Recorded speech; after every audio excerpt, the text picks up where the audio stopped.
Hello everyone, welcome to my YouTube channel. नोंथांमोनखौ आंनि YouTube channel आव बरायनाय थाबाय आरो दिनैनि गोदान भिडिअ नोंथांमोनखौ खनसे बरायनाय थाबाय। नोंथांमोननि थाखाय मोनसे गोदान भिडिअ लानानै फैजादों। भिडिअआनो जादों बर' इन्डास्ट्रिनि एबा बर' सावथुन मुलुगनि सासे मुंदांखा फावखुंग्रि एक्ट्रिस बयजोंबो सिनायजानाय अनसुमै बर'नि जिउ खौरां एबा बाय'ग्राफि भिडिअ लानानै फैनाय जादों।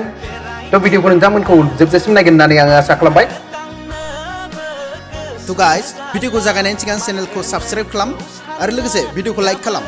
बेबायदिनो सेलिब्रिटिसफोरनि गोबां भिडिअ लानानै फैबाय थागोन।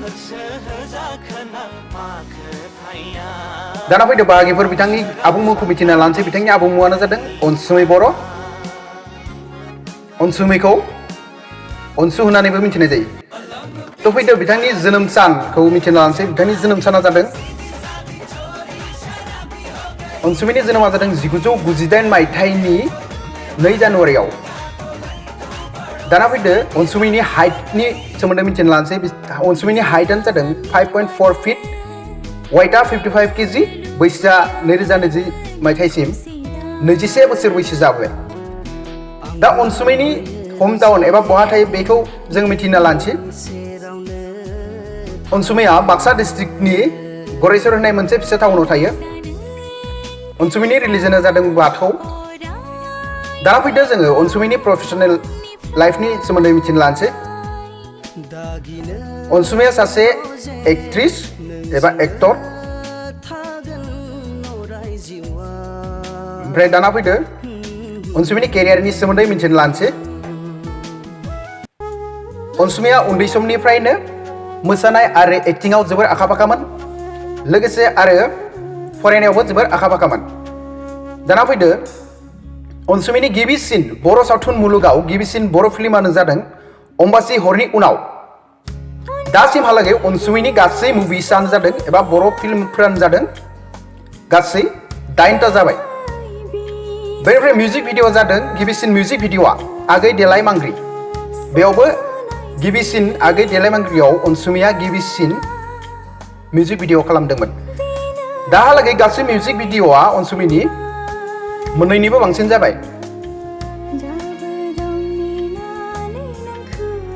थ' बाहागिफोर फैदो दाना अनसुमैनि सोलोंथाइनि सोमोन्दै मिथिना लानोसै।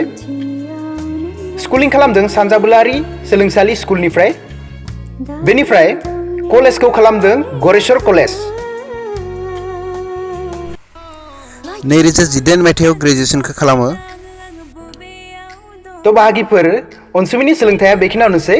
सावथुन मुलुगाव आगान होजेननायनि थाखाय अनसुमैया सोलोंथाइखौ बेखिनियावनो दोनथ'नाय जाबाय। थ' बाहागिफोर फैदो दाना अनसुमैनि न'खरनि सोमोन्दै एबा फेमिलिनि सोमोन्दै मिथिना लानोसै।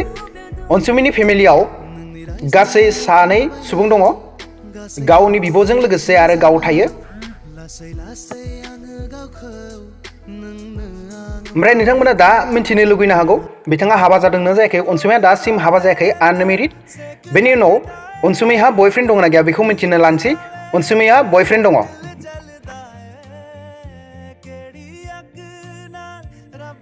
थ' फ्रेन्ड्स फैदो दाना जोङो अनसुमैनि बायदिसिना मोजां मोननाय बे मुवा बेसादफोरनि सोमोन्दै सावरायनोसै। अनसुमैनि बयनिसिमबो मोजां मोननाय खाजायानो जाबाय चावमिन। बेनि उनाव मोजां मोननाय गेमानो जाबाय फ्रि फायार गेलेनानै अनसुमैया जोबोर मोजां मोनो होननानै फोरमायदों।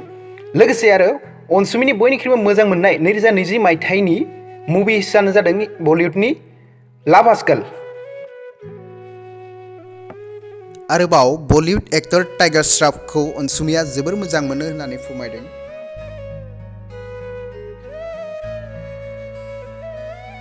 थ' गाइस थुदो दाना अनसुमैया मा खालामना मोजां मोनो एबा अनसुमैनि हबिसफोरा मा बेखौ जोङो फारियै मिन्थिनोसै।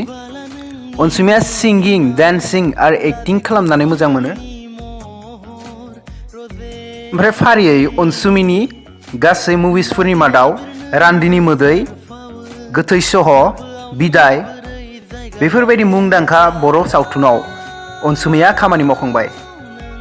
थ' गाइस फैदो दाना अनसुमैनि आपकामिं मुभिस एबा आपकामिं सावथुनफोरनि बागै एसे मिथिना लानोसै। अनसुमैनि आपकामिं मुभिसफोरनि मादाव गोदान रादाय, सपन कुमार ब्रह्मनि प्रडाक्शननि सिङाव थानाय एबा प्रडाक्शननि सिङाव बानायजानाय गोदान रादाया दा शुटिंआ सोलिगासिनो दङ। बे सावथुनखौ एबा फिल्मखौ थाबैनो नुनो मोनगोन होननानै जोङो आसा खालामनाय थाबाय। तो गाइस दिनैनि भिडिअ एसेनोसै। नेक्स्ट भिडिअ नोंथांमोनखौ लोगो मोनगोन होननानै आसा थाबाय। बेबायदिनो गोदान गोदान भिडिअफोरखौ नायबाय थानो थाखाय चेनेलखौ साबस्क्राइब खालाम, लोगोसे भिडिअखौ लाइक खालाम। नोंथांमोननि हेफाजाब एबा सापर्ट मोनोब्ला बेबायदिनो भिडिअखौ होलांबाय थागोन होननानै आङो आसा खालामबाय। थेंक इउ सो माच फर वाचिं माय भिडिअ।